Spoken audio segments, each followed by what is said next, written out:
Praise lord. దేవుని నామమునకు మహిమ కలుగునుగా. మహాగణుడైన యేసయ్య నామం పేరట మీ అందరికీ ప్రత్యేకమైన వందనాలు తెలియజేస్తూ ఉన్నా. ప్రార్థన. ఆది సంభూతుడానికి స్తోత్రాలయ.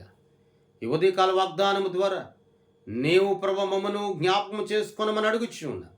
విని గ్రహించగలిగే బుద్ధిని ఆసక్తిని దయచేయమని యేసయ్య నామమును అడుగుచున్నాము తండ్రి. ఆమేన్.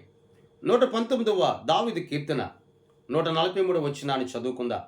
శ్రమయు వేదనయు నన్ను పట్టి ఉన్నవి, అయినను నీ ఆజ్ఞలు నాకు సంతోషము కలుగు చేయుచున్నవి.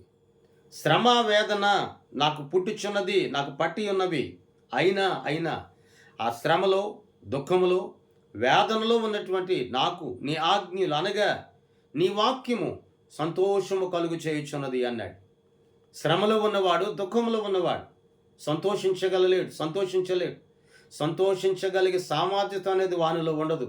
ఎందుకంటే శ్రమలతో, దుఃఖములతో, వేదనలతో అతడు రోధించబడుతూ ఉన్నాడు, కొట్టబడుతూ ఉన్నాడు.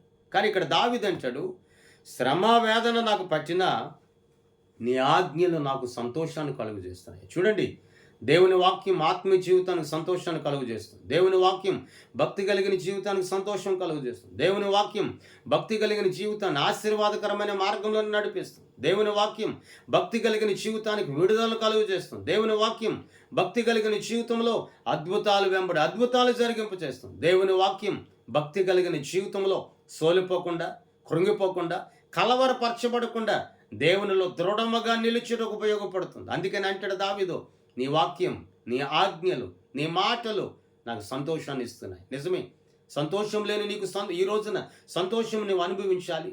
ఆనందం లేని నీకు ఆనందం ఈ రోజు నువ్వు అనుభవించాలి అంటే జీవము కలిగిన జీవాధిపతి అయిన యేసుక్రీస్తు ప్రభుల వారి యొక్క వాక్యము ద్వారా నువ్వు నడిపించబడాలి. శ్రమ ఉందని, కష్టం ఉందని, దుఃఖం ఉందని, ఆవేదన ఉందని వాటి వైపు చూడొద్దు.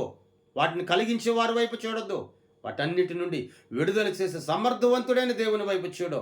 దేవుడు నీకు తోడై ఉంచాడు. నువ్వు అడుగు పెట్టే స్థలమెల్లా, చోటల్లా, మార్గమెల్లా ఆయన కనుదృష్టి నీ మీద నిలిచి ఉన్నది గనుక ఆయన కనుదృష్టి, ఆ వాక్యే, ఆ ఆజ్ఞే నీకు పరిపూర్ణమైన సంతోషం నీ కుటుంబంలో నీకు, నీ ఇంటి వారికి దయచేయునుగాక.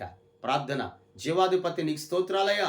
జీవించుచున్నవాడా నీకు వందనాలు. ఈ దినమందు ప్రత్యేకముగా నీ మాటల ద్వారా ప్రతి బిడ్డకును సంతోషమును కలుగు చేయమని అడుగుచున్నా. జీవం లేని వారి జీవము, శక్తి లేని వారికి శక్తి, ఆరోగ్యం లేని వారికి ఆరోగ్యం మెండుగా నీ నామం ద్వారా కలుగునుగాక. నీ సన్నిధి తోడయించాను. నీ చిత్తాన్ని బట్టి మరలా ప్రార్థించే కృప కలుగు చేయమని యేసయ్య నామమును అడుగుచున్నాము తండ్రి. ఆమేన్. పరలోకపు దేవుని సన్నిధి నీకు, నీ ఇంటి వారికి సదాకాలం తోడయిండి నడిపించును గాక. ఆమేన్, ఆమేన్, ఆమేన్. మీ అందరికీ వందనాలు తెలియజేస్తూ ఉన్నా.